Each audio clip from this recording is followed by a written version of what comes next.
ఇప్పుడన్నా అటు ఇటు ఒక ఎమ్మెల్యే ఉన్నట్టు తర్వాత అది కూడా ఉండదని చెప్పేసి అనుకుంటున్నాం. రైట్ శ్రీనివాస్ గారు. పాపారావు గారు, ఆధిపత్యం లేదా ఆస్తుల కోసం కొట్లాట తప్ప కవిత విషయంలో మరోది ఏం లేదు.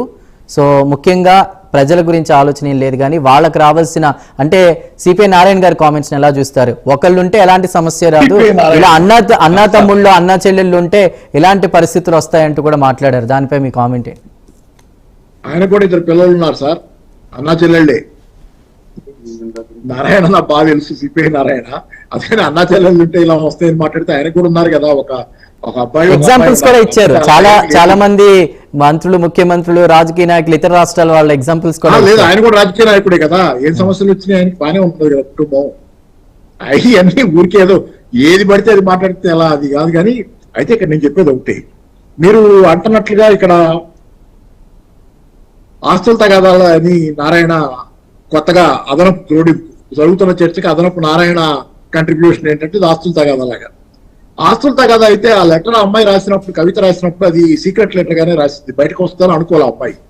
దానిలో ఆస్తుల ప్రస్తావన ఉండాలిగా లెటర్లో ఎక్కడైనా. ఆస్తుల తగాదా అయితే నాకు అన్యాయం జరిగిందనే ఉండాలి కదా, తనకు అన్యాయం జరిగిందని గురించి ఏమి రాయాలి ఆ లెటర్లో అమ్మాయి. ఆమె రాసిందల్లా పార్టీ సమావేశంలో జరిగిన తేడాలు, కొద్ది సమస్యల గురించి రాసింది అమ్మాయి. తన సొంత విషయాలు ఏమీ లేవు, తనకు అన్యాయం జరిగిన విషయాలు ఏమీ లేవు లెటర్లో. కానీ మరోపక్క కిషన్ రెడ్డి వ్యాఖ్యలు ఎలా చూడాలి? ఇదంతా వాళ్ళ నలుగురికి తెలిసే జరిగింది, అదే వాళ్ళిద్దరికి తెలిసే జరిగింది. ఎవరి వ్యాఖ్య అది కిషన్ రెడ్డి గారు అంటే ఈ డ్రామా తప్పేం లేదు, అది మే 2 రాస్తే మే 22 బయటకు వచ్చింది. కిషన్ రెడ్డి పార్టీ నేను కాదు, ఆయన సమర్థించుకుంటూ రావాల్సిన అవసరం నాకు లేదు. కిషన్ రెడ్డి మాట్లాడుతున్నాడు, రాజాసింగ్ మాట్లాడుతున్నాడు, 1,00,000 మంది 1,00,000 మాటలు మాట్లాడుతున్నారు. వీళ్ళందరి మాటలు ఎంచుకొని అన్ని మాటలకి నేను వ్యాఖ్యానం చేయాలంటే చేయను. కవిత గురించే వ్యాఖ్యానం చేస్తాను, లెటర్ గురించే కదా. ఆ లెటర్ లో ఆస్తుల తగాదా గురించి లేదు. ఆ అమ్మాయి ఆ లెటర్ ఏమో బయటపడుతుంది అనుకోవాలా? మరి బయటపడుతుంది అనుకున్నప్పుడు ఆ అమ్మాయి కనుక ఆస్తులు తగాదా అయ్యేటట్లయితే సిపిఐ నారాయణ చెప్పినట్టు ఆ లెటర్ లో ఏదో ఒకటి ఉండాలి, నాకు అన్యాయం జరిగిందని. అసలు తనకు జరిగిన ఏ విషయం గురించినా ప్రస్తావన లేదు, తనకు అన్యాయం జరిగిందన్న ప్రస్తావన ఏ విషయంలోనూ ఆ లెటర్ లో లేదు. అమ్మాయి మొత్తం మాట్లాడింది మీటింగ్ గురించే మాట్లాడింది, మీటింగ్ లోటుపాట్ల గురించి మాట్లాడింది, మంత్రులు మంచి చెడు రెండు మాట్లాడింది. అది వదిలేసి సిపిఐ నారాయణ కూడా దీనిలో దిగటం అనేది మంచి పద్ధతి కాదు. సిపిఐకి కమ్యూనిస్ట్ పార్టీ అని పేరు ఉంది కదా, దానికి ఇంకా సి అంటే కమ్యూనిస్టే కదా. అదేమైనా మార్చుకుంటే నాకు తెలియదు వాళ్ళు లేవు, కానీ కమ్యూనిస్ట్ కాదని మేము అనుకుంటే నేను చెప్పలేను. కానీ కమ్యూనిస్ట్ ఉండాల్సినటువంటి ఉందాతనం ఆస్తులతో కదా అని చెప్పి మాట్లాడటం బాగుందా? ఆ లెటర్లో ఎక్కడైనా ఉందా?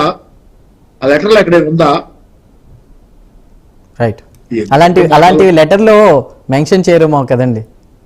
లెటర్ లో మెన్షన్, ఆ అమ్మాయి సీక్రెట్ గా రాసిన లెటర్ కదా సార్ అది. ఆ అమ్మాయికి కనుక ఆస్తులు తగాదా అయితే సీక్రెట్ గా రాసిన లెటర్ లో నాన్న నాకు అన్యాయం చేస్తున్నాడు, కేటీఆర్ ఇంకోళ్ళు అన్యాయం చేస్తున్నాడు దానిలో అనేది కదా. అమ్మాయి బయటపడుతూ అనుకోలేదు, బయటపడింది. బయటపడిన చూసినా కానీ దానిలో ఏమీ లేదు, అసలు మామూలు చర్చలు ఉన్నాయి. పార్టీ మీటింగ్ గురించి చర్చించుకుంటే నారాయణకి ఇదేమని ఆయన కమ్యూనిస్ట్ నాయకుడు కదా, హుందాతనం ఏమైపోయింది నారాయణలో? ఏం కనపడమే. అది సి అనేది కమ్యూనిస్ట్ పార్టీయా కాదా ఆయన తెలుసుకోవాలి. అది సిపిఐ సి కమ్యూనిస్టా కాదా అని చెప్పి మిగతా మాట్లాడాలని ఇట్లాంటి. గౌతమ్ గారు, ఈ నెక్స్ట్ స్టెప్ ఏంటి? ఎలా ఆలోచిస్తుంది బీఆర్ఎస్ దీనికి సంబంధించి? వచ్చేటువంటి ఎలక్షన్స్ కి ఏవైతే లోకల్ వార్డ్ ఎలక్షన్స్ ఉన్నాయో అప్పటికల్లా ఇష్యూ అయినా సాల్వ్ అయ్యే అవకాశం ఉందా? అలాంటి చర్చలు ఏమైనా జరుగుతున్నాయా? సార్ నేను ఇందాక అంటే మన కాంగ్రెస్ పార్టీ శ్రీనివాస్ అన్న మాట్లాడుతూ మొత్తము కాంగ్రెస్ పార్టీ ఎందులో ఫెయిల్ అయింది, అన్ని చేస్తున్నాం కదా అని చెప్పేసి మాట్లాడిన మాటలు ఇందాక నేను విన్నాను. మీరు ఒక్కసారి నేను చెప్తాను సార్, దేంట్లో కాంగ్రెస్ పార్టీ ఫెయిల్ అయిందో.